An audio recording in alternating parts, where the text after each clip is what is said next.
Welcome to tonight's meeting of the Carmel Clay Parks Board and Recreation. Today is Tuesday, May 12th. Katie, can you go ahead and call the roll, please? Sure can. Jonathan Blake. Absent. Andrew Bradford. Present. Jim Garrettson. Present. Jen Kristunas. Here. Kristen Kuka. Present. Katie Mueller's present. Josh Orahood. Absent. Reedy Shukla. Here. Mark Westmeyer. Here. Okay, we have a quorum. Thank you. I will call the meeting to order at 6:04. If we could all please stand for the Pledge of Allegiance. I pledge allegiance to the flag of the United States of America and to the republic for which it stands, one nation, under God, indivisible, with liberty and justice for all.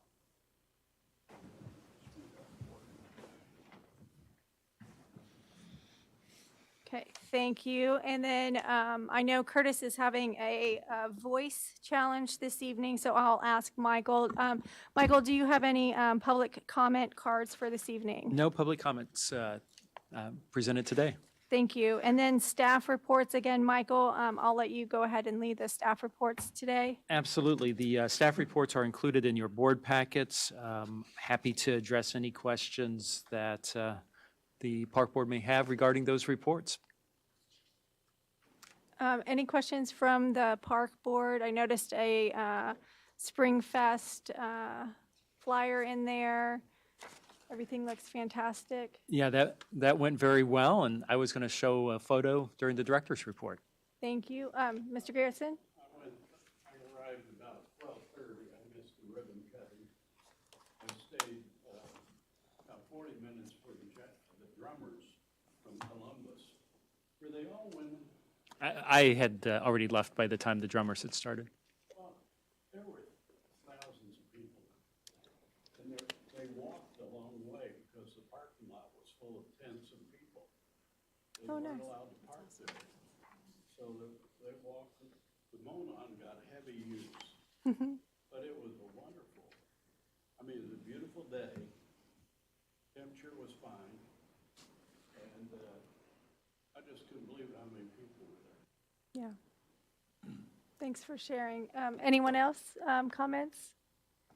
Okay, we'll go ahead and move to our committee reports. The Finance Committee, Mark? The Finance Committee has not met, but I want to bring up a couple proposed meetings and the subjects. One is for a meeting on June the 16th, if everyone will be able to attend. And that's going to be a discussion about the operations and administration building, the new one that's being discussed at this point in time. And that's the whole subject of that. There may be a couple other things to go into, but nothing of importance. And then July 21st, we're looking at that date as a possible date for the budget meeting. Okay. So if anybody has a conflict that's on the Finance Committee, let us know. And our Finance Committee members are Mark as chair, Andrew, Katie, and ex officio Jen. Mr. Garrison? Is that the building that would replace our present administration building? Yes, The one that would move? yes. No, we haven't approved that yet, have we not? No, and that's one of the reasons it's coming to Finance is for us to meet with staff and go through more details, especially the financial part of it, so that we will be able to make a recommendation to the board as to what we think after reviewing the financial information. Okay, so we're not locked into it yet. No. So if the Finance Committee could take a gander at their calendars for June 16th and July 21st, and then let Michael know at the end of the meeting or there, a couple minutes after if those dates would work. It would be 6 p.m. at the admin offices. Again, and these meetings typically last an hour, hour and a half at the most, just so we're on the same page. Thanks, Michael, or, sorry, Mark, for that. Michael, for the reminding everyone of the committee members. Thank you. And my apologies because we only finalized those dates yesterday. So it was very appropriate to talk about it the next day. No problem, thank you. And then minutes, we'll go ahead and move into that. Yes, please, Katie. I move to approve the minutes of the Park Board meeting on April 14th, 2026. Second? Do we have any existing questions for the Park Board minutes? Okay, seeing none, all those in favor of Katie's motion, please say aye. Aye. Aye. Abstain? Okay, one abstention. And then the Park Board workshop that was held on the 21st, you'll do those as well, Katie? Oh, okay. That's okay.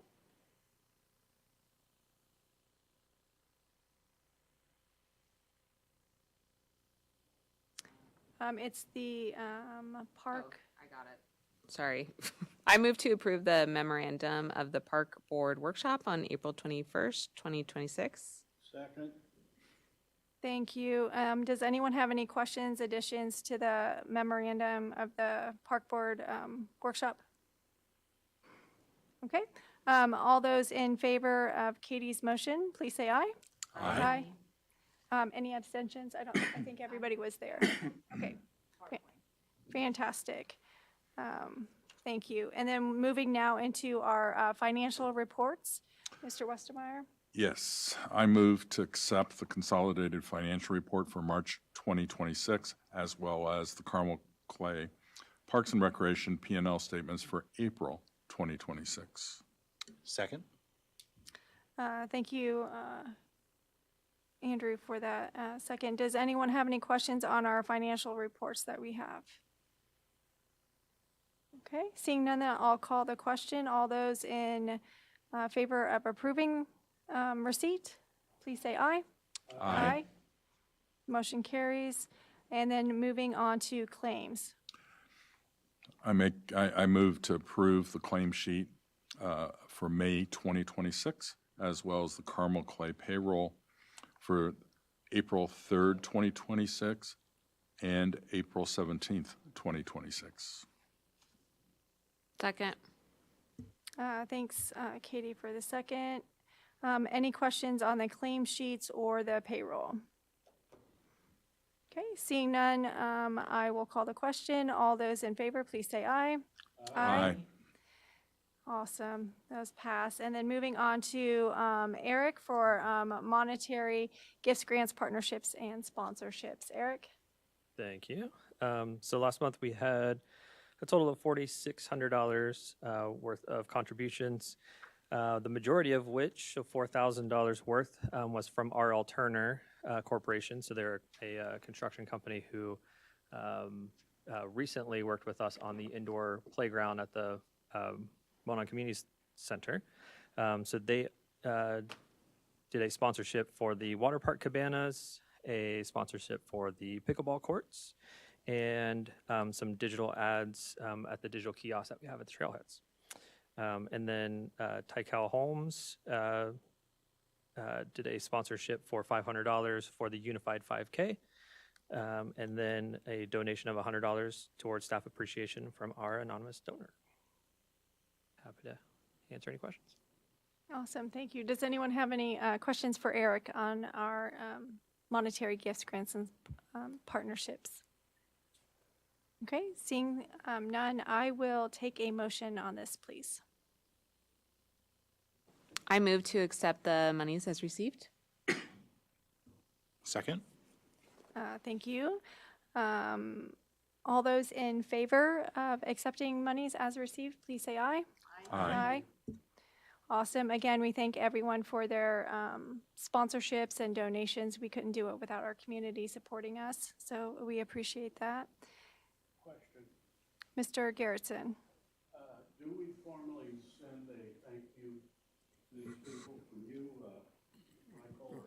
Yeah, the department sends thank yous for all the donations and for the sponsorships. Those are more formalized through a partnership agreement, but they're all recognized. Thanks for that, Michael. Moving on to new business, we have the acknowledgement of the LWCF grant application. Eric? Thank you. So this is similar to what we did previously about 2 years ago when we applied for the LWCF grant for Bear Creek Park. Unfortunately, did not receive that grant, but we are trying again. This is if you don't know anything about the LWCF, it is kind of run through the state's DNR program, but it's a federal grant. So we have to apply through the state. The state then chooses which projects they feel score the best and want to fund. And then if we're selected, we go through a number of other processes to then go through the National Park Service to get then a formal actual award through them. So this is just one of the first steps. It's just a requirement of theirs to put out into the public that we are planning on applying for a federally funded grant. And it allows then the public to then, if they choose to want to give any comments on us applying for federal funding for a project that we want to work on, it gives them the ability to do that. So it's kind of our formal process that they require us to do. So there's a number of motions. So the grant that we're looking at, the project-wise, we're going to be seeking $1 million, which is the max that we can ask for through this grant program. The project is for West Park to do a playground expansion. We have met with DNR and talked about a couple different projects. The one that they seem most favorable was that kind of expansion of West Park, due to it being kind of we have only really that one major park on the west side, so it's kind of underserved. So we're kind of focusing in on that project. So we have had some designs ready to go that I think have been presented to you guys before, but those are attached in here as well to give you kind of an overview of what that project looks like. And so with the LWCF, if we are granted that, the other nice thing is that it makes that park then federally encumbered, and so it can stay a park pretty much in perpetuity. It's protected then by the National Park Service. So happy to answer any questions. That's the gist of it. Like I said, there's 3 different motions with this. It's basically just administrative. Eric, for those listening, can you just, the LWCF, I can read, but can you say what it Sure. stands for? Yeah, Thanks. so it's the Land and Water Conservation Fund. Thank you. So Thank you. Does anyone have any questions for Eric before the 3 motions? Sure.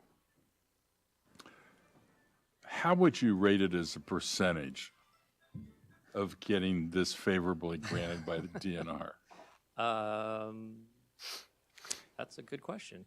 We had our early coordination meeting with DNR actually this morning to take them on a tour of West Park and give them kind of an overview of the project.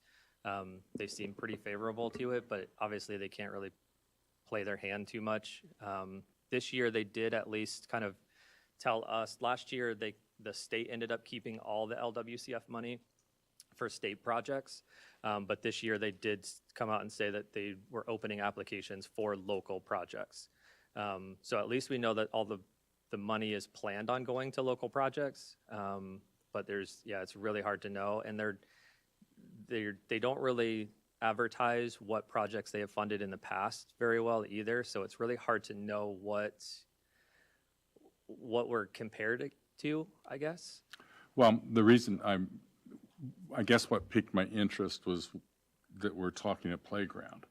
Yeah. And at the time I was director, playgrounds weren't allowed. The only thing they would do were trails. Yeah. Period. Yeah, and So if you put a playground in, it wouldn't even make it by the first, I'm not even sure they would have accepted it.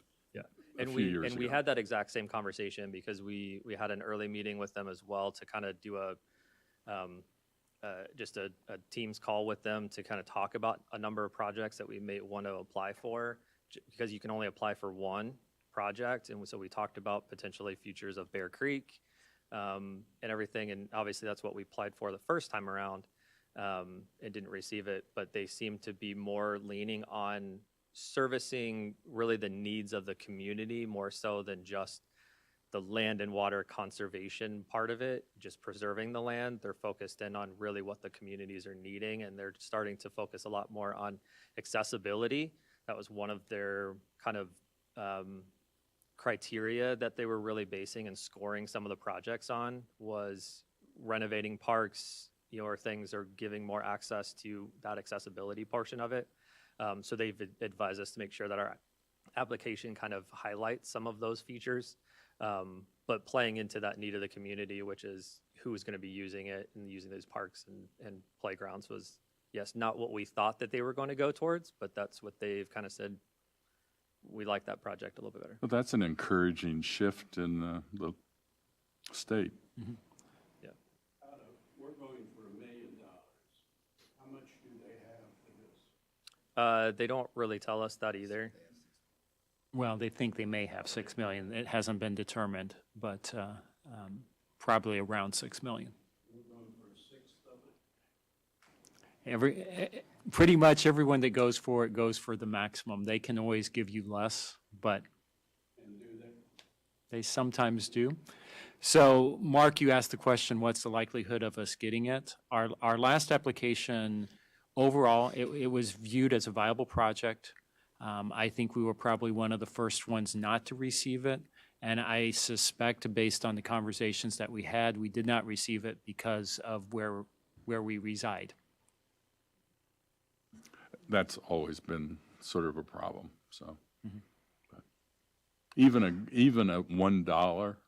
Even at $1. And I emphasize. Would be very nice to get on the fact that it encumbers the parks. I emphasize that in our discussions today, that one of the things that attracts us about the Land and Water Conservation Fund program is that if you do receive it, there's a federal encumbrancy on your title, which basically helps protect the park into perpetuity. It's not impossible to use that land for something other than parks, but it makes it a very high threshold because you would have to be able to secure land of an equal or greater value. And tell me where in Carmel you're going to find land that you can afford of an equal or greater value. And that's just not going to happen. So it puts a high threshold to help protect the parkland. So I was very clear in expressing that is one of the things that really attracts us, even if we weren't to receive the full request that we have. Yeah, it was very important that we had that on Flowing Well Park. Correct. Or Flowing Well Park might not be there today because the city was really looking to take a large portion of that. Yeah, the for their roundabout use. would have been mostly in Flowing Well as opposed to where it is. Yes, so it's been very successful in the one park that we have encumbered, so, thank you. Any further questions before we move to the three motions? Madam President, Yes. I move that the park board acknowledges support for the application of the LWCF grant for West Park. And if I can also, if you want to combine the three motions into one continuous, that's fine. I also move that the park board acknowledge receipt of the early coordination environmental assessment report provided by the Indiana Department of Natural Resources. And I move to authorize the park board president and secretary to sign any required documents related to the application for the LWCF grant for West Park. Second?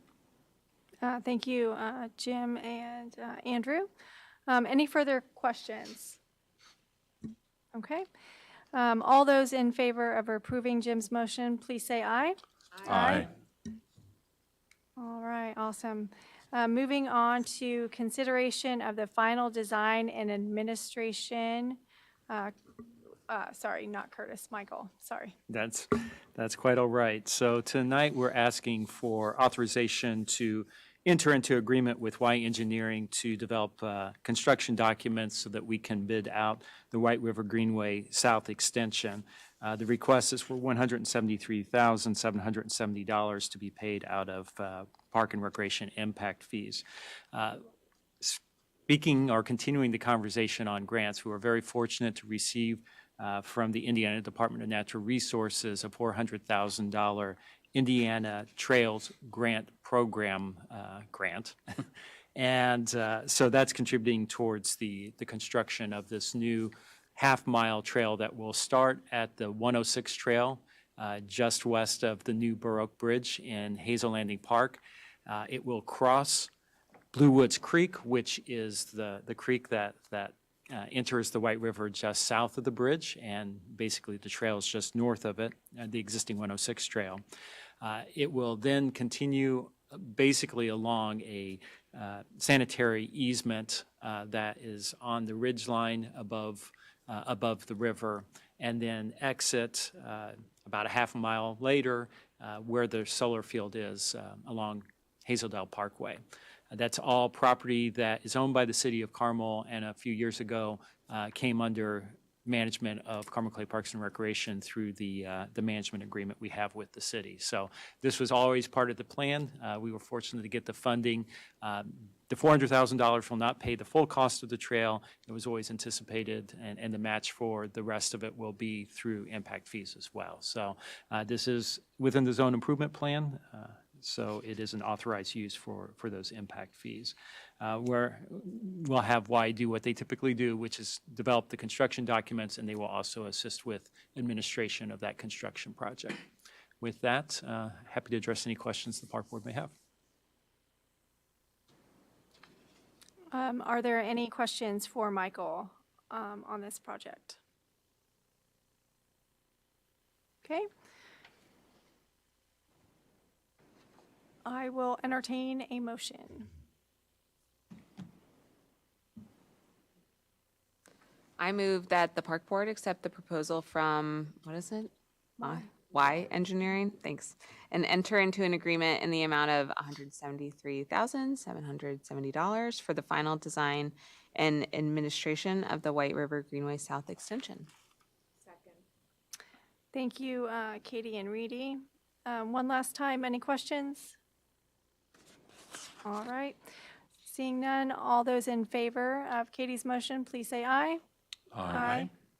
Thank you. Moving on to consideration of resolution B-2026-004. Michael for Curtis. Thank you, Madam President. This resolution basically authorizes the special purchase of fleet vehicles under Indiana Code Section 522-1013 and approval of quotes for vehicle add-ons for said vehicles. We are requesting the purchase of 5 new vehicles to complement the CCPR fleet. 2 of the vehicles are new trucks that are needed for 2 new full-time positions that were authorized newly with the 2026 budget to ensure that we have enough vehicles for the staff that are maintaining our parks and greenway system, especially within the central core. One of the vehicles is actually replacement for a vehicle that was totaled in 2025. Due to a funding freeze from the city, the replacement wasn't purchased last year. They have agreed to fund it through the capital lease program this year, so it has been added. I will note that vehicle was totaled not at our fault, but it was involved in an incident, but was not the cause of the incident. And then the other 2 are intended to be replacements of existing trucks that we have in our Park and Natural Resources fleet. We may trade the existing vehicles in, but we do anticipate, based on initial guidance that we've received from the city for the 27 budget, that things might be a little bit tight. So we are reserving the option to hold on to the vehicles that were replaced because they may be in better shape than the other vehicles that we need to replace. So that's going to be game time decision as we learn more about the 27 budget and what we will or will not get approved through the city, since it's all funded through the city. The city has requested that we use capital leases. The lease is paid solely through the general fund, which is funded by the city and is included in our 26 budget for said purposes. We are using Sourcewell, which is a procurement service that allows us to capitalize on basically bids that have already been done by another governmental entity. It's been reviewed by legal counsel, which has validated that this is a valid use and would qualify for special purchasing provisions under Indiana law. On top of that, we are requesting approval of the quotes for the add-on equipment. Think strobes and lifts or other things that those trucks may need for maintenance purposes. It is cheaper for us to direct purchase those from a different supplier as opposed to purchasing it through the dealer where we would have additional markups. So we're having the resolution so that it authorizes all those purchases. The lease is for the vehicles, the 5 vehicles, is the $244,495.17, which represents a combined savings of over $12,500. And then the additional add-on upgrades are $92,724.96. All of those purchases are authorized through the proposed resolution. We do have a letter from council that validates all of this, so that for our State Board of Account records documents that everything has been reviewed. We did identify, actually I should say council identified a Scrivener's error in their letter they provided, so they've already corrected that, so that will be incorporated into the final resolution. With that, I'd be happy to address any questions the Park Board may have. Mr. Westmeyer. Michael, when I was reading through this, I started thinking about this whole situation with vehicles. And Parks had, over the years, developed a system that really worked well, maintained the vehicles, saved a lot of money. And now we seem to be hooked up, having to go through in what I would consider a relatively antiquated system of the city. How much more is this costing us, and what are we not getting that we would get if we didn't go through the city, and why do we have to go through the city on this? Well, the last question is the easiest to answer. Since the city is the funding source, and this is what the chief financial officer for the city has recommended and has the full support of the mayor. When the purse strings say this is the way to do it, this is the way we've chosen to do it to have the least resistance. We have, Curtis does now participate on a committee that does review fleet issues for the city and has had ongoing dialogue. Basically, what we have found is that there would be a slight savings by continuing on the lease purchasing program that, or not lease purchasing, but the lease programming through Enterprise that we've historically used. It's not, hundreds of thousands of dollars, it's thousands of dollars, but we do think over time that that is a more effective means. We're continuing to have those dialogues as we move forward to justify that, and there may be in the future opportunities to use that for other fleet vehicles. A question then that's a little bit more pointed. Are some of our city councilors aware that by going through the city, we're actually spending more money than doing it the way that we have historically done it, even if it's only thousands of dollars? I don't know what they do or do not know. Okay. There is a small cost savings by purchasing the vehicles via capital lease, but the new guidance is that we're going to be keeping our vehicles a little bit longer in order to realize that savings. So with Enterprise, the fleet program that we're on currently, or we're on historically, we were planning to trade our vehicles in every 5 years, basically capitalizing on less wear and tear and some of those different things to get more value out of the vehicles via equity. And like Michael said, I am a part of the conversation now. I think they're coming around to having a hybrid approach. So some of your larger technical service vehicles will be purchased via capital lease, whereas some of your smaller vehicles, such as the Colorados that we're acquiring for the custodial staff, would be acquired, or would be eligible to stay in the enterprise fleet lease program. So there's at least some good dialogue that's happening. And I do think that we're going to find an amicable solution to this long term. And that's where I say that I think there's costing us more because they're wanting us to keep vehicles longer, which increases the maintenance expenses. And I'm not sure that they fully have I don't allocated have that. any confidence in their calculations, but I do know the calculations this department's had over the years.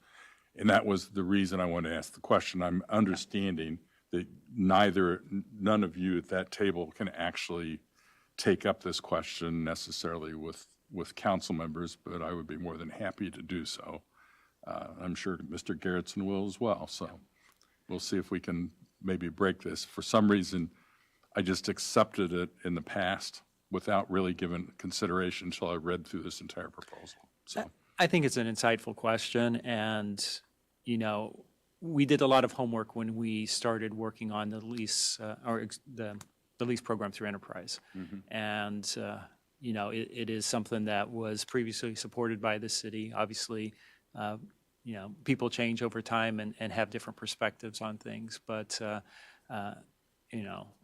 our preference would be a little bit different approach, but we also respect the wishes of our funding source. well, having vehicles that are properly maintained and in good condition visually is something that I think park users and citizens in general would endorse heavily. So that's just my opinion. So, but thank you all very much. The mayor does place a high value on the image of our, and I mean our, collectively, the city's vehicles as well as ours. I think there's an understanding that does reflect positively or negatively, if not nicely maintained vehicles. Thank you very much. Any further discussion? Okay.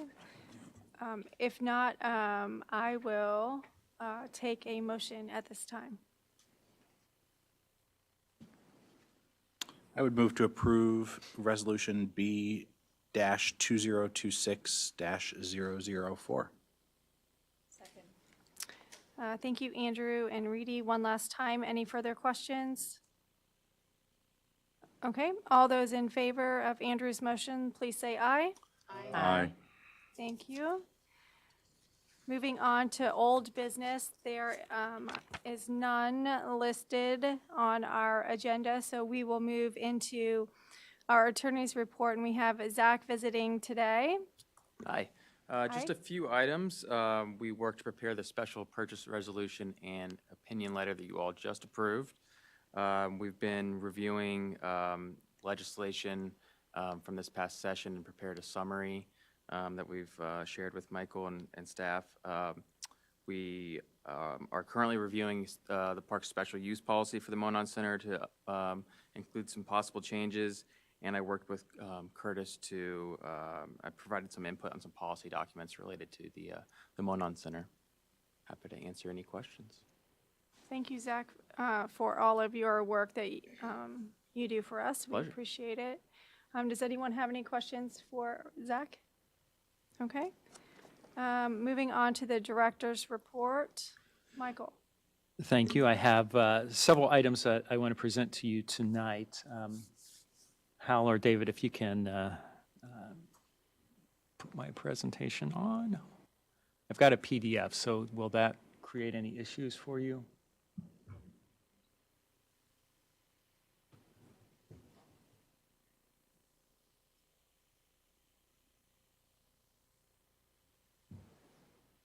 Maybe.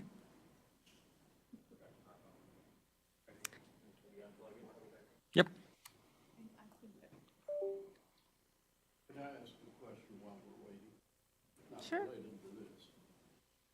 I'm looking at this map of an active mining operation between the river and Hazeldale owned by Mark Marriott. Do we have any idea how long they plan to maintain that? So the operation that's immediately west of the park, where you described, basically is one that is probably going to be active for at least 20 more years, based on the last conversation I had with Martin Marietta. And secondly, since two different entities have title to the lake that we hope to get, the Mueller's and, what was it, American Aggregates LLC, is that going to create any problems in defining? We don't anticipate any challenges with that. I actually met with Martin Marietta about a week, 2 weeks ago, and they were continuing to, sometimes if I go on the right side. Sorry, trying to multitask and not doing that very well. Basically, what they indicated is that there will be no issue, that the Mueller Trust is fully on board with the donation of the mining portion of their property to the city for use as a park. So that is still very much on target for moving forward. There's about 7.5 acres of wooded area that will have to have further discussions. I think they're supportive of that coming to the park, but they may want some compensation for that portion of it. Is that the part that is just south of the park? Correct. That is the area between Gray Road Park, which is managed currently by the Dad's Club, and 106th Street there, so a forested area.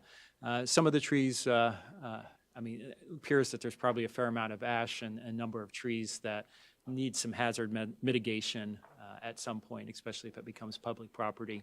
But yes, that's exactly what we're talking about. Michael, I see that you have your presentation up. I know you changed position for us. Hal and David, is Michael's microphone okay for the video? Okay. Perfect.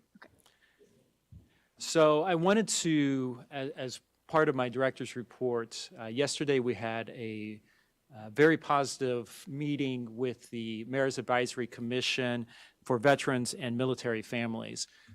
As we've discussed in previous park board meetings, we are working on plans for a new Veterans Park, 1.6 acres, to be funded with proceeds from the City of Carmel's Infrastructure Bond Program that was initiated in 2024. So our next steps in that, one, we've been working with the steering committee. Two, was to present to the Veterans Commission, and then ultimately we'll move forward towards development of construction documents. So since we received positive feedback from both the steering committee as well as the feedback from the commission and those in attendance, I thought this would be a great next step to show you where we are, because what my goal is at our, let's see, it's May, it feels like it's June already. At our June meeting, I will present a resolution to adopt this as the master plan, which basically says this will be the framework by which we plan this park moving forward. And then also, hopefully, we'll have a contract to be able to award to Ratio to take us to construction documents so that we can get this bid out and start construction, hopefully before the end of the year. So to orient everyone as to where this property is, basically, good, you can see it. This angled road here is Old Meridian Street. This street here is Main Street. And then this street that curves down is Grand Boulevard, Carmel Middle School. VFW is located here, so we're just northeast, excuse me, of the VFW. Zooming in a little bit, this is a satellite image from about 1.5 years ago. You can actually see the downed trees on this one that the previous property owner had removed, and then the project got stalled. It's now a clear site, but it tells you kind of where it is. This is the VFW here, and this is the track for the middle school. Honing in a little bit, the western side of the property is going to be developed in a joint project with the Redevelopment Commission and a private developer, and be a 55-plus multifamily unit there. As part of it, we are acquiring through the Park Impact Fee credit, the 1.6 acres, which will be the Veterans Park. Also planned, not specifically for this project, but interconnected with this project, is the Veterans Greenway, which is the new greenway that will terminate at Old Meridian just south of Main Street and then connect into the new Autumn Greenway, which is the greenway that will go east-west between Old Meridian and the Monon corridor. The steering committee that I was referencing were people that were representing both the VFW and American Legion, and were individuals that were identified by the Veterans Commission Chair, Counselor Matt Snyder.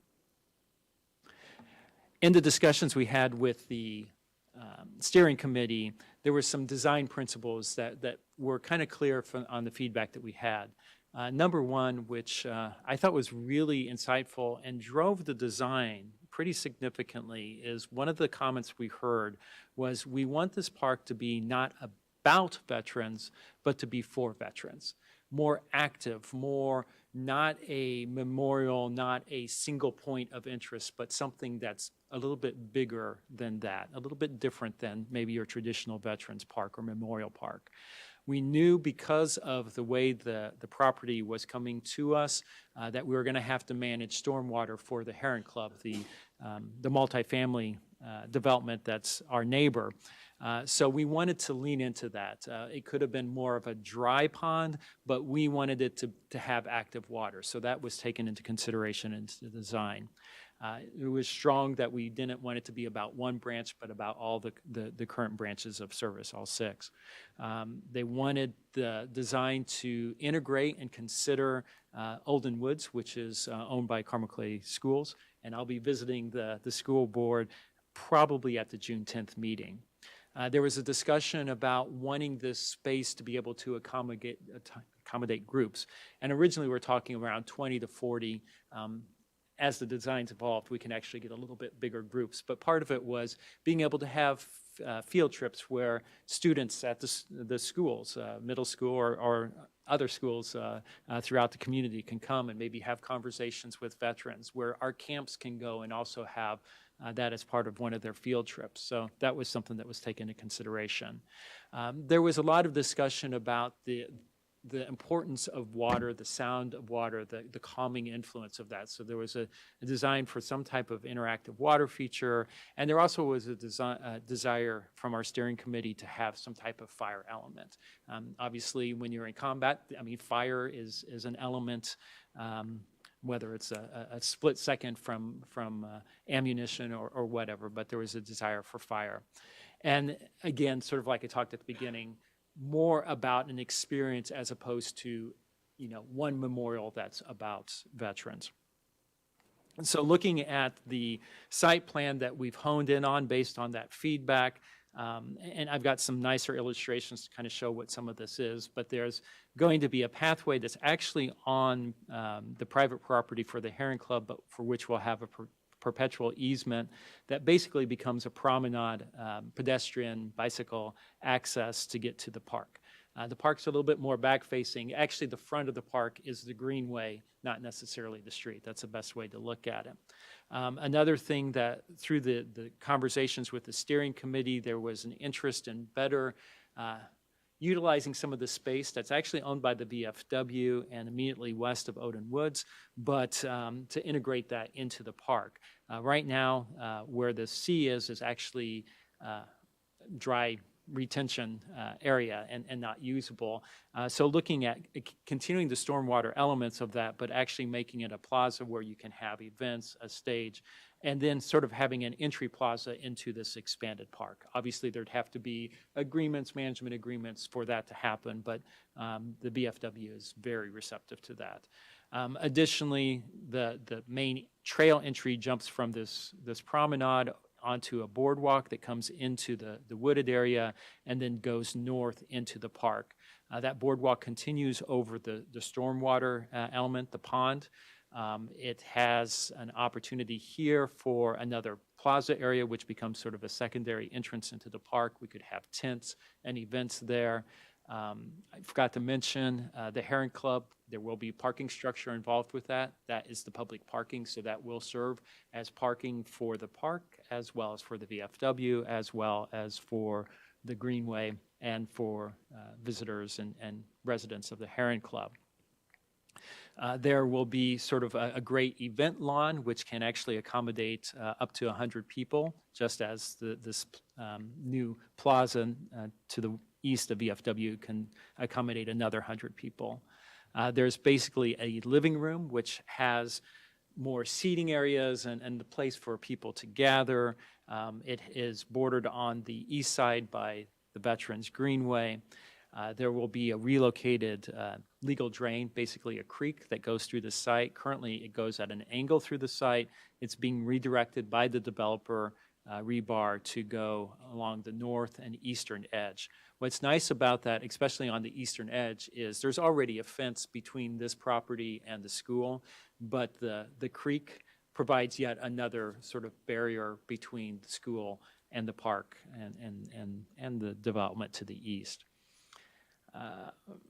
And then what we also envisioned is within the woods, and again, this is part of the conversations with Carmel Clay Schools, is having a figurative sculpture trail. There's already some trails within the woods, but providing sort of something that's reflective of you know, the active combat almost in many ways to reflect those who have at times sometimes given their ultimate sacrifice. It is a veterans park, so there are a number of components. Each of those letters represents something that is recognizing veterans in different ways. We've got some images that better reflect that. There's a couple places where there's opportunities for interpretive signage, which may have things like, it could be stories about specific individuals that were residents of Carmel to kind of tell their story and their interaction with the military, or it could be about specific, each of the branches. So that's something we'll continue to vet out as we go into construction documents, but provides those opportunities in a couple locations within the park. The entries into the park themselves have, you know, flags and or American flag and you know, serve as a tribute to veterans. There are water features, a couple different ways that are a little bit more subtle, but have 6 separate water features to represent more subtly the branches. And one of those opportunities that, you know, when we're bringing students or campers into the site, you know, we can talk a little bit of the meaning behind that. And then one of the things that's not reflected on here, there's a Gold Star Family Memorial that's next to the gazebo in front of City Hall. It's kind of in an awkward place. It kind of gets lost there. So what we are proposing is in the new plaza that's actually going to be on what is now part of the VFW parking lot, we would locate it into that plaza to give it a more prominent, more meaningful place. When we're looking at this site, we're saying phasing. Phasing is really not the right word here, but kind of outlines how this park is going to go together. The things that are in pink are basically things that will be developed more so as part of the park project. The things that are yellow, the promenade that comes into the park off of Old Meridian, the relocation of the trail and the sort of the sculpting of the pond will actually be done by the Rebar CRC project as part of that. So that actually is cost savings to us. They'll be doing those things, and those will probably be the first things that you see going into the project as we finish the bidding process for Veterans Park. So some images. This is that plaza, sort of the main entry point coming off of the promenade. The Gold Star Family Monument is right here. If you're looking sort of to the right, that's where the plaza would be behind the VFW. And this becomes the entry point with the boardwalk to walk into the park through the woods. This is the entrance, which I kind of view as really the front entry and main entry into the park, coming south on the new Veterans Greenway that will be constructed. So Off to the right, as we're walking here, would basically be the parking lot for Brew Burger. So now we're coming off of that area into the park. This site is you don't necessarily think of it, but there is a topographical change. As you're going from the west to the east, it slopes down, and as you're going from the north to the south, it slopes down. So we had to account for that in the design of the park as well. And that kind of created the spaces and the way they're structured. We build upon what the land gave us. As you're coming into, you're seeing this big mast. That's where the fire element is. It kind of gives a big significance when you're going down the trail. When you're on the other side, it actually has Veterans Park on it as well, and of course the American flag. The ramp up, ADA, everything about this park is accessible using universal design principles so that everyone will be able to enjoy and visit the park. Zooming in a little bit, again, here you can see one of the opportunities for the interpretive storytelling. What's also nice about that, the signal is actually inside the park, not where we're seeing it here. But this provides screening because the parking lot to the north is not particularly attractive. So this helps screen that and provides an opportunity. Again, this is to the left, the trail. You'll see these flowers here. It may be hard to see from a distance, but they're red. What we're hoping to be able to do is, this is another one of those subtle things to our veterans and families. We hope to be able to grow poppies there. So a flower that's very closely associated with veterans and the armed forces. Poppies, we'll have to determine how well where they grow, so we may have to do a substitute, but the idea is to have a flower that's reflective of the poppies. Overview of it, the living room sort of in the center part of it, the big event space here, the pond down below. Up here in the corner will be where the public restrooms are.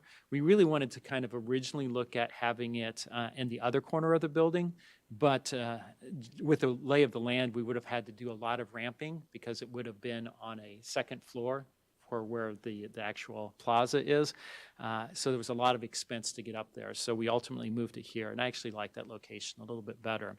What's nice is this restroom will be in perpetuity the responsibility of the building owner to maintain, but to make it available for the public use. So it's an expense that's transferred to the owner, but is available for the public. This is the event space here. So up above, these are swings on that family room that are looking down on it. There's this basically seating wall. Again, we're kind of ramping up here, so we're taking advantage of that. But this is basically serving as a mini amphitheater. It's a place where we can gather, participants, kids, what have you, and give the story and have the instruction happen there. Sort of a nice contained area for it, but also an architectural landscape feature. This would be a view looking on the boardwalk and that goes over the water and the 6 waterfalls that represent the 6 branches of the military. And this is basically the south coming on the Veterans Greenway. This is the ramp that goes over, or not the ramp, the boardwalk that goes over the pond. You can see the big event space here. You can see the Veterans Park, and again, the flag very prominently displayed. And then this is going in the living room, the one shelter that has the big chimney, if you will, and the fire elements. The idea here is intentionally to have chairs that are movable so that people can gather them as they're talking, and it becomes the living room, the patio. The maintenance team won't like that because you constantly have to move it, but it creates a really special experience for visitors to the park. And then this is looking the other way. You can see the swings, the fireplace area, the gathering lawn, and then 6 sort of bubbling fountains, if you will, that is interactive. The kids can get into them. They're not a splash pad, but they are an interactive play feature. This one's a little bit more subtle in that each one will have like Army, Navy, Air Force, Marines, Space Force, so that it's a little bit more understanding that the 6 represent those branches. We may be able to do different colors so that at night, it's reflecting the color that's maybe most associated with that particular branch. And then an overview of it looking from the southeast to the northwest. With that, happy to address any questions you may have on Veterans Park. Yes, Mr. Gertson. I'm interested in that Odom Woods, named after Dr. Marvin Odom. Yes. Who was the first curriculum director Carmel Clay Schools had. That was named after him when he was retiring, and he didn't live long after he retired. He died suddenly. How big is that woods? I'm going off the top of my head. I would guess it's about 10 acres plus or minus. So people will associate the woods with the park. I would envision that we would want to not lose the history of Odin Woods, so I think it still would be Odin Woods. Maybe the northern portion of it would be more connected to the park, but I think they would, I mean, we have numerous places where you have different parks that kind of go one into the other. That's not uncommon in the park world. So I think that we would try to make sure that we preserve the heritage for which it is named. But again, those are conversations we'll have with the schools. Well, I agree, and I'm glad you're going to the school board about it. Yeah. But I would like to maintain Dr. Odom's, who was a fine, fine man. Sure. Dr. Odom's name and the improvement of the woods. Yeah. So what we're going to propose, we've had conversations. I met with Dr. Osterreich already. I've had conversations with Roger McMichael.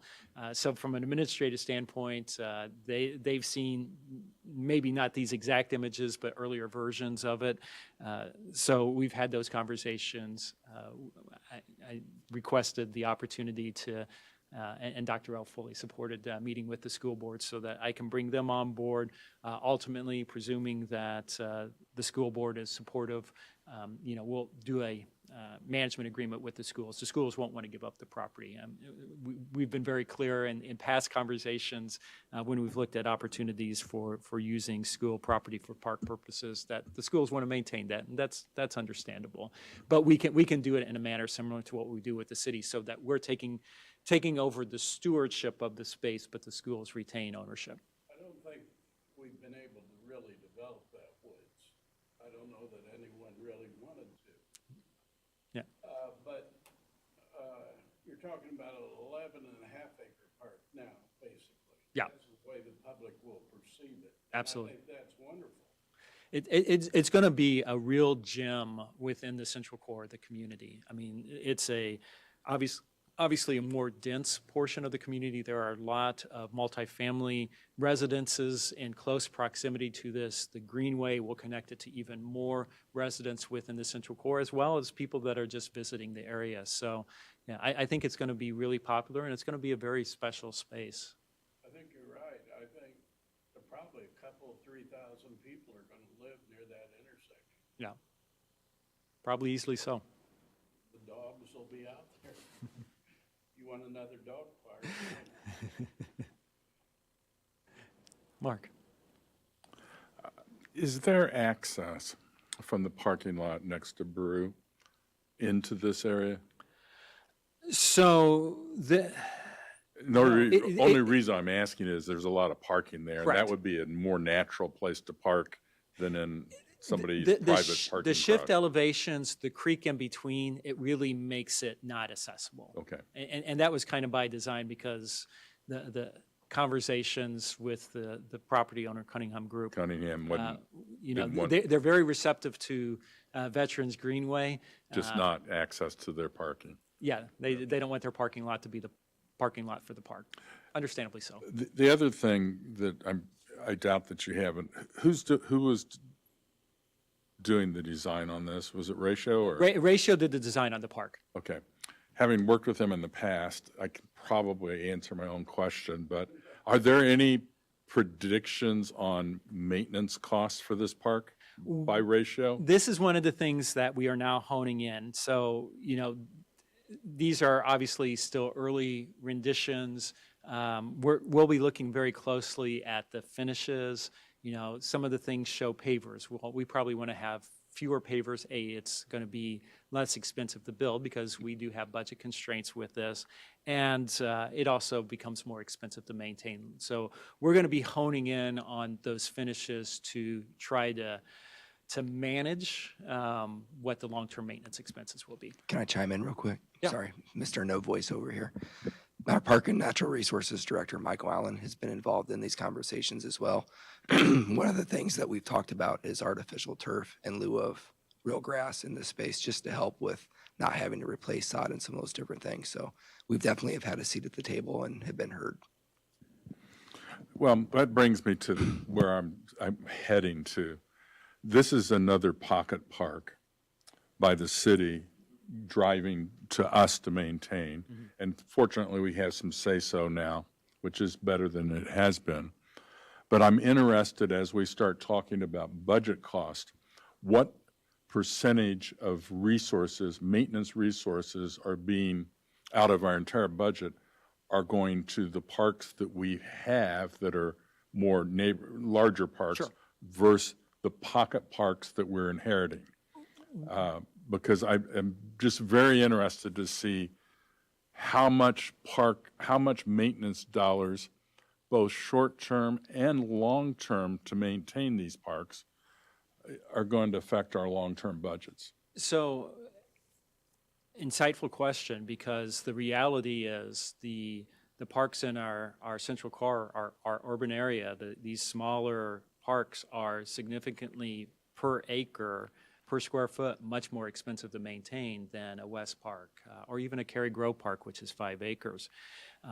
The growth that you've seen in our Parks and Natural Resources team, which maintains these spaces, you know, the vast majority of that growth has been solely to take care of our assets in the central core, the Monon Boulevard, you know, Midtown Plaza, the Japanese Garden, and now, you know, as we bring on Veterans Greenway and Autumn Greenway and Veterans Park, you know, those are going to require additional resources, or we compromise the other resources that are existing. Right, and the dollars to maintain those are probably 4 to 5 times the cost of maintaining other parks that accommodate many more people. Right. And Jim's point of all the thousands of people here, all that tells me, from an operation standpoint, is, oh my God, what's it going to cost to keep that place clean?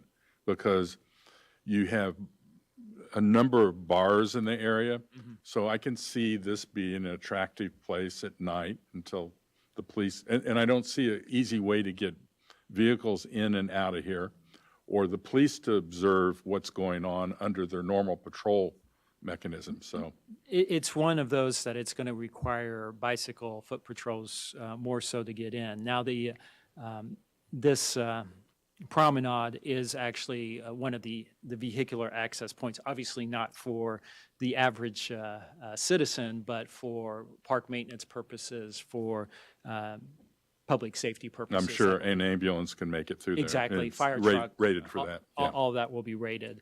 And then our maintenance team will probably, more so than the promenade, be using the Greenway itself as its access point, similar to what we do. I think it's a wonderful project, and I love these little projects.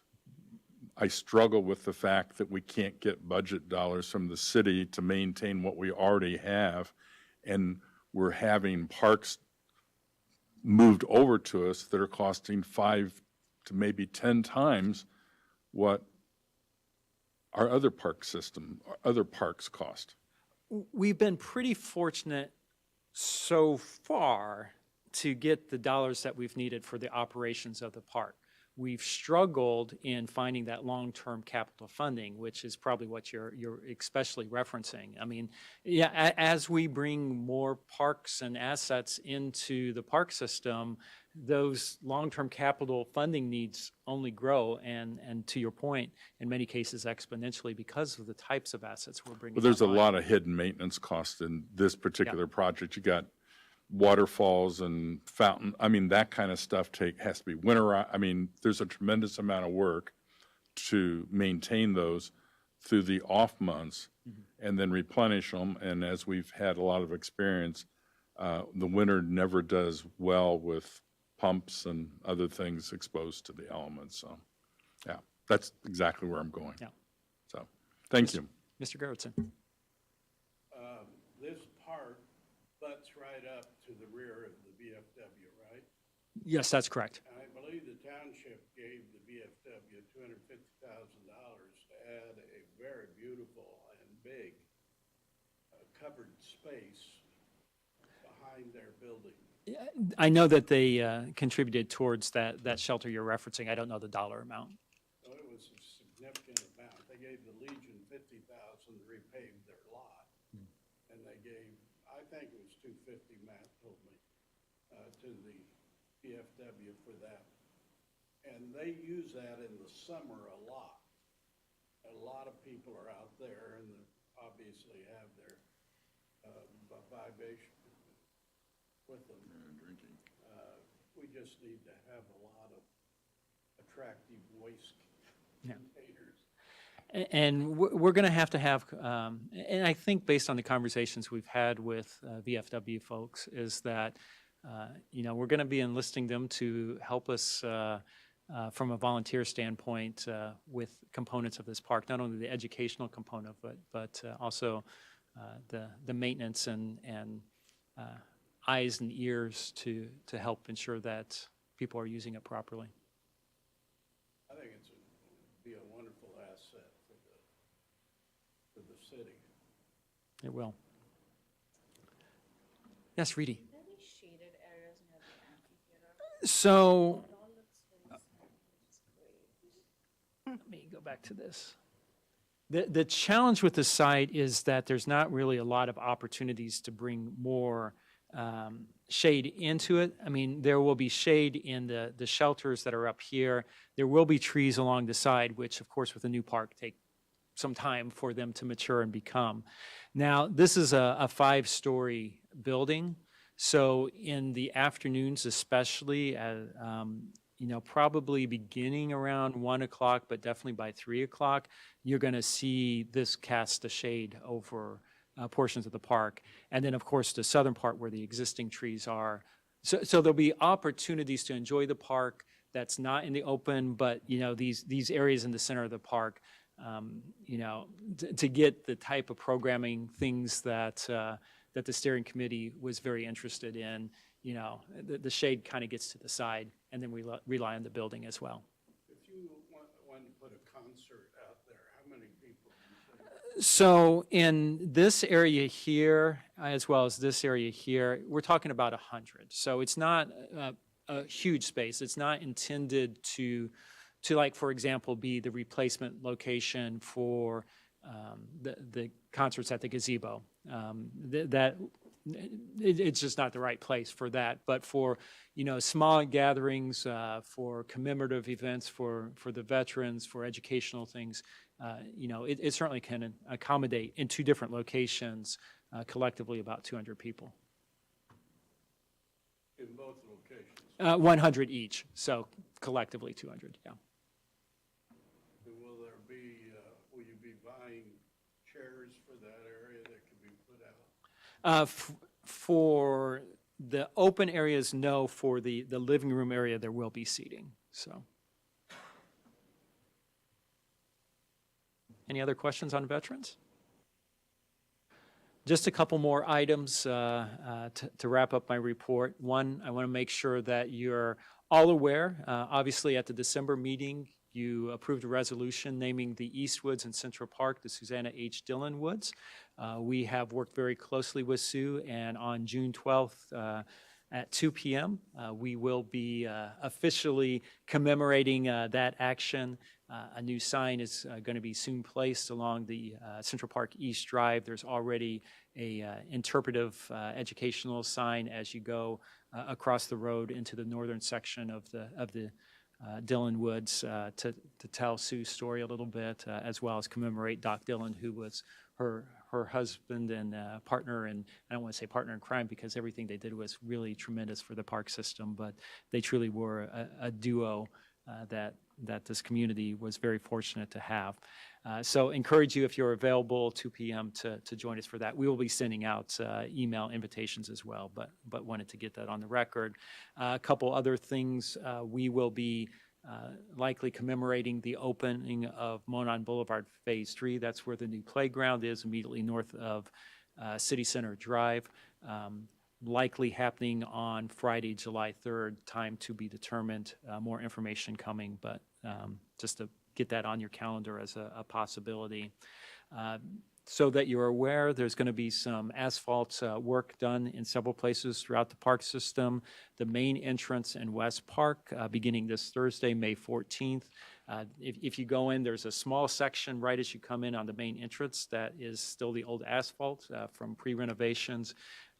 We are getting that all dressed up. The park remains open, but for Thursday and maybe going a little bit into Friday, people will have to use the entrance by Jill Perlman Pavilion to gain access to the park, but they'll be able to get into the main parking lot. So wanted to get that on everyone's radar.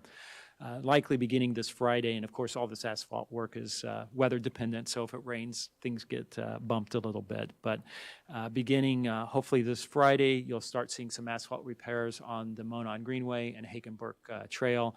Not major areas, but sort of touch areas. Where necessary, there are detours that we've coordinated with the city that will be marked. But again, those will be rolling closures and taking place as the asphalt work is occurring. I also wanted to bring to everyone's attention that we have experienced some challenges with the poured-in-place safety surfacing at the Westermeyer playground, Westermeyer Commons playground in Central Park. If you go out there, there's areas where that have delaminated again, and basically there's a sea of granules from the safety surfacing that it's not supposed to do that. It's about 2 years old. We're working with the vendor that for a while was being unresponsive. Amazing what happens when you start threatening to go after their performance bond. But we are working with them. Hopefully we'll be able to amicably get that repaired. We're requesting a complete redo of that surfacing because it's the worst that I've seen for any of our rubber surfacing. So I want to make sure everyone's aware that we know about it. My team has been on top of it ever since it started degrading and been trying to work with them. But hopefully very soon we'll have that properly repaired. If not, you'll be hearing more because we will do whatever is necessary to make sure that they are held accountable and take care of those expenses.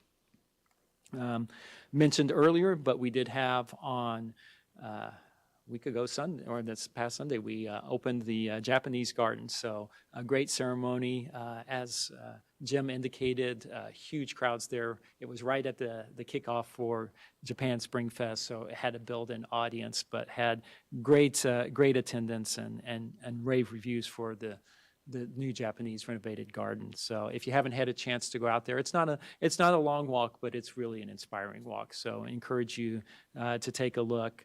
The koi are back and thriving. Please do not feed the koi. The koi have a very special diet, so we are feeding them, but we ask the public not to feed the koi. And there's signage to encourage that. Also, we are getting ever bit closer to the official opening of the White River Greenway North Extension. Actually, it's effectively open, but not, people are already using it and it's safe to do so. But there's continued landscaping and some other work going. Some of the signage has already been installed, the real signage at the trailhead. This is officially, the trailhead's going to be known as the Hannah Wilkinson Moffett Trailhead.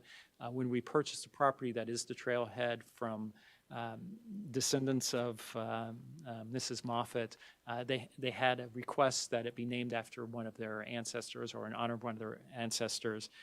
Originally, we thought it was going to be Matilda Haverstick, but based on discussions, they wanted to go back a little bit further in the gene pool, and so it's going to be named after Hannah Wilkinson Moffett, who was quite the extensive property owner in what is now Clay Township. So, and also one of the builders of the historic Moffett House that we purchased last year that closed in the corner of River Heritage Park. The There's some masonry work that was actually finally getting started today, which was exciting to see. The trailhead, there's still work, the restroom facility, there's still work to be done on that, simply because Duke has been really slow in getting power to it. So it looks like there was more work happening in hopefully getting that connection to Duke. So as soon as there's power, they'll be able to pretty quickly finish the construction on that building. The trails, the photo on the left is going south from the trailhead, going on to property from which we secured an easement from Connor Prairie, one of the most beautiful stretches of the Greenway. To the right is the bridge that goes over what is technically a legal drain, but looks like a creek on our property. It's a boardwalk, but we constructed as a bridge. There's a couple of these along the trail that are also very scenic, and then this connects into the original portion of the White River Greenway. The overlook that is effectively done.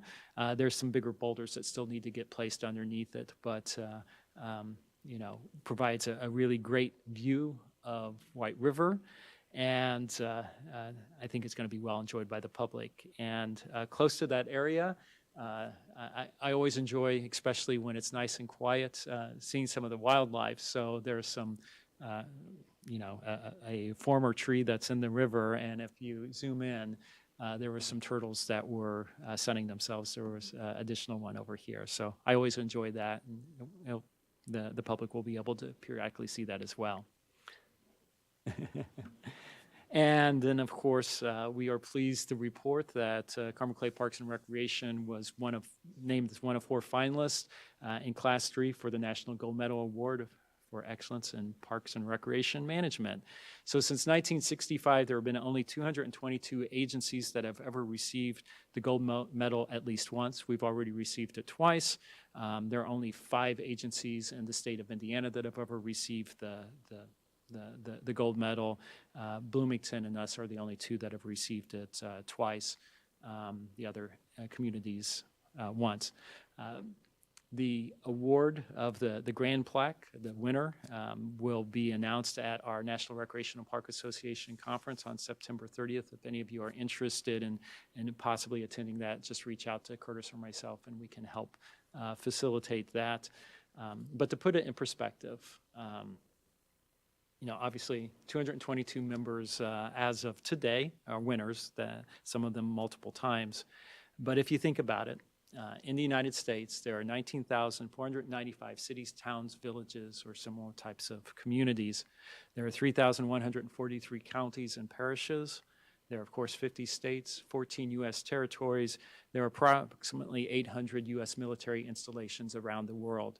Each and every one of those, almost each and every one of those, has some type of park and recreation system that is eligible for the gold medal. So less than 1% of agencies eligible for the gold medal have ever won it, and we're already one of those, and hopefully we'll be able to be a three-peat on it. So super excited about that. We don't do it for the award, honestly. We're obviously striving to provide the highest quality parks and recreation services, and it's a team effort. It's, of course, the staff, it's the park board, it's the elected officials, it's the community that demands excellence and has ensured that we receive the resources we need to do what we do. But what's nice about the Gold Medal program, about national accreditation, is that it's external validation that we are performing at the highest levels to serve the residents that deserve the quality services we provide. With that, happy to address any additional questions you may have. You need to address one of the other gold medalists and her ties to us. Oh, so there are obviously 4 finalists. We're in population class 75,001 to 150,000. The finalists are Allen, Texas, which in 2014, when we first won the gold medal, we were a finalist with Allen, Texas. They won it 2 years after we did. Actually, in 2014, everyone that was a finalist the year that we were finalists ultimately won it within that 4-year cycle. So we were up against some pretty good agencies. But the director of Allen, Texas, she was known when she lived in Carmel as Kate Snyder, but she was our second ever director of the Monon Community Center. So we're very proud of her as well and as what she's accomplished. She has and leads an outstanding agency. The other finalists are Lee Summit in Missouri, which is a suburb of Kansas City. They have historically been a strong park system and continually get accolades in the state of Missouri. And they were the winner of the gold medal in 2010. And the other finalist is Mansfield, Texas, which was a finalist last year in this class. So, you know, we're up against the best of the best. And, you know, regardless of whose name is called on September 30th, I'm extremely proud of where we did. I like describing being a finalist. This is our version of making it to the Final Four. So anyone that's had a team go to the Final Four, Yale Illini this year, you remember your Final 4 years. So we're very proud of that. Well, thank you for those updates, Michael. Before you leave the podium, does anyone have any other questions or comments? No, I have one go quick ahead. question. So what do you think our chances are this year? I don't want to jinx us. Okay, you don't have to. I- Mark says 50-50 for everything, so. He does. What's your chance of winning the lotto? 50-50, but first you have to buy a ticket. Gotta buy a ticket. We got our ticket. We, I'll speak for the park board when I say this. We appreciate all the work that the staff, the community does. We wouldn't be here without, and of course, the attorneys, we wouldn't be here without any of you, It's as definitely a team effort. Jim, I think you had finalist. a final question. Mr. Garrettson, Yeah, is your microphone on? no, it isn't. Thank you.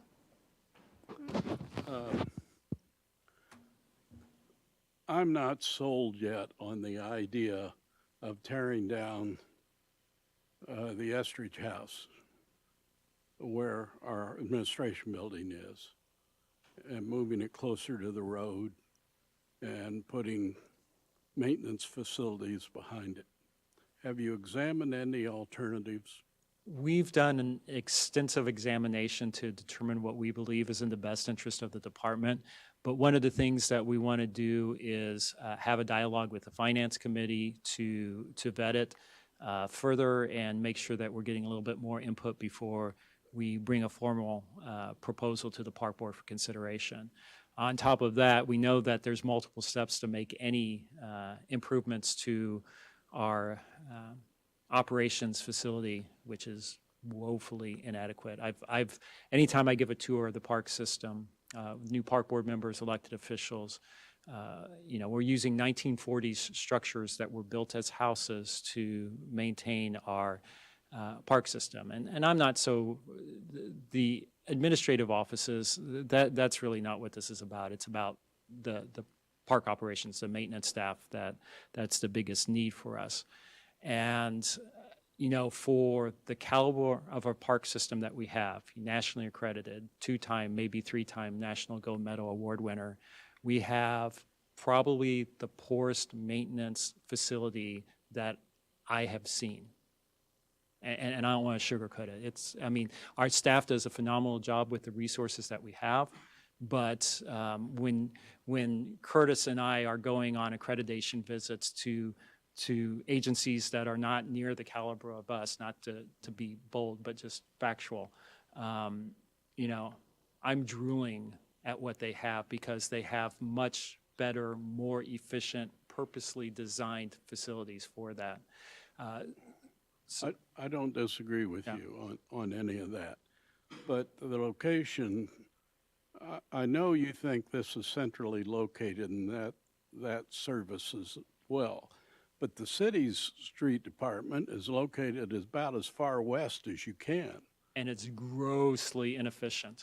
If you talk to the street superintendent, if you talk to the folks that are based out of there, they want it to be where we are. They purchased the property where our administration and maintenance facility is to be the street department, and they ultimately relocated to where they are simply because of the design challenges, the site conditions that have the floodplain that limited what they could actually do there. We're fortunate that we don't need as big of a footprint as what the street department did. You know, they built a big complex. But it's not a final decision. I mean, obviously, there are a lot of steps, and most importantly, we need one of our fiscal bodies to be open to funding it. So it's far from guaranteed, but it is something that has been identified in our current Comprehensive Parks and Recreation Master Plan, as well as our two previous ones. And, you know, we are now vetting that, and we'll first meet with the Finance Committee to get their feedback. And then, based on that discussion, we'll proceed accordingly. Assuming that happens,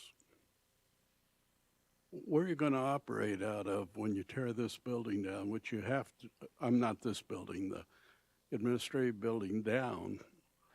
We're at the beginning stages of those conversations, so I'm not going to put a lot of thought into, you know, operational structures when we're probably at least a year to two, if we're fortunate, to have even funding for it and not even construction documents. So we've got some time to figure that out.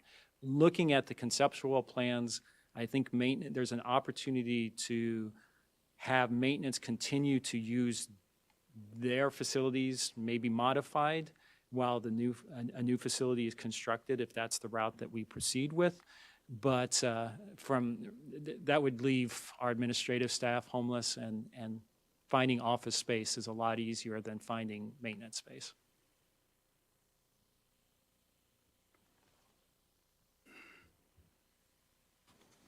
Mr. Garrettson, thank you for your comments and discussion. Michael, thank you. Definitely something that we'll be thinking about as we enter the Finance Committee meetings. We'll move to information items. The Plan Commission, I know Jonathan is out, so we'll move to School Board. I will be brief. I just wanted to update the last meeting. I talked about the effects of SCA1, and I think I reported $94 million. That number is now $119 million that the school will be out of versus what we would get now if we did not have SCA1. So we will be having continuing talks at meetings, and then looking forward to seeing Michael in June in our June meeting.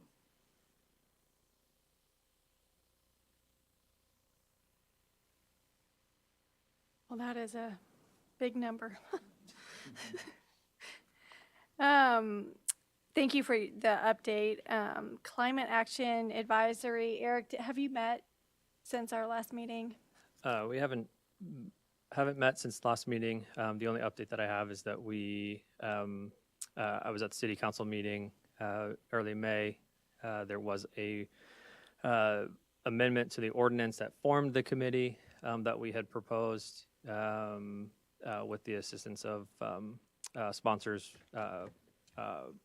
Councilor Locke and Ayers sponsored those changes, basically changing the name of the committee to the Environmental Stewardship Committee.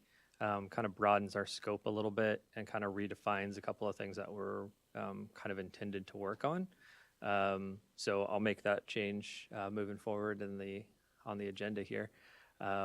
And then also added a couple seats on that committee, one for the library board to appoint somebody, as well as somebody from the street department, because they control a lot of some of the aspects that we're working on. The street department does irrigation, landscaping, mowing, fleet management. There's lots and lots of things that they are a part of. So wanted to bring them into the conversation as well. So. Great. And when is your next meeting? Sometime in June, maybe? May 26th. May so 26th, day after awesome. Memorial Day. Fantastic. We look forward to that name update. And then Parks Foundation, Mark, I think there's a run going on now. Yes, there's the 2026 Summer Fun Run / Walk Series going on for this year. And Jim, you're welcome to send money and go walk in the parks.